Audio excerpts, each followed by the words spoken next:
September 2 nung nakaraang taon o isang taon na ang lumipas nang talunin ng ating Gilas Pilipinas ang pambansang koponan ng China. At hanggang sa ngayon ay masakit pa rin sa kanila at muling sinarikwa ng media ang kanilang pagkatalo noon. Well, malaki talaga ang naging impact sa confidence ng Chinese basketball ang 21-point win ng ating Gilas noong nakaraang World Cup. And well, maging itong FIBA ay nag-throwback pa ng ating panalo. At ang highlight for that win ay ang mainit na tres ni Jordan Clarkson.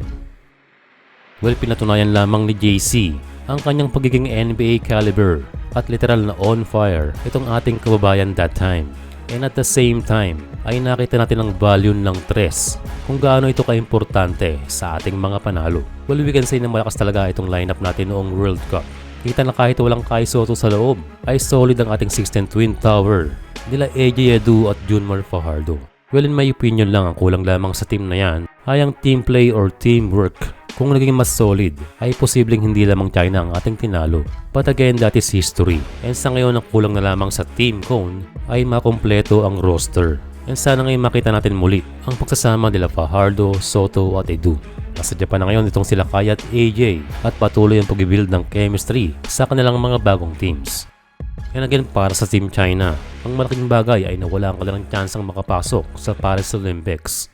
At tinawag pa nilang worst result in history ng Chinese basketball ang pagkatalo sa Pilipinas. At hanggang ngayon daw ay randam pa rin ng sakit at epekto ang kanilang pagkatalo noong World Cup.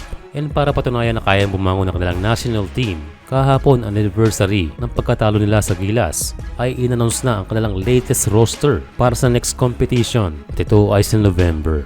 Well, ngayong taon na hindi pa maghaharap o makarimas ang Gilas sa FIBA. Pero seryoso ang Chinese national team. Sila ay muling makakabangon at makakabalik sa taas sa Asia.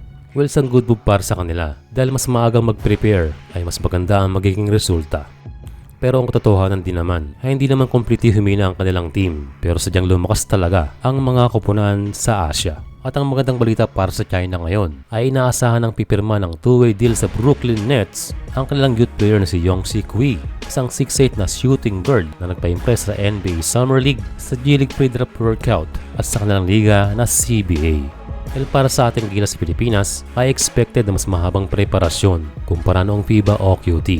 Sa mixing preparasyon sa Latvia ay naging maganda ang resulta and sana ngay magpatuloy pa ang pag-i-improve ang ating team. For now, ang importante ay maging healthy lahat ang ating mga players dahil makakaharap natin ang mas malakas na New Zealand.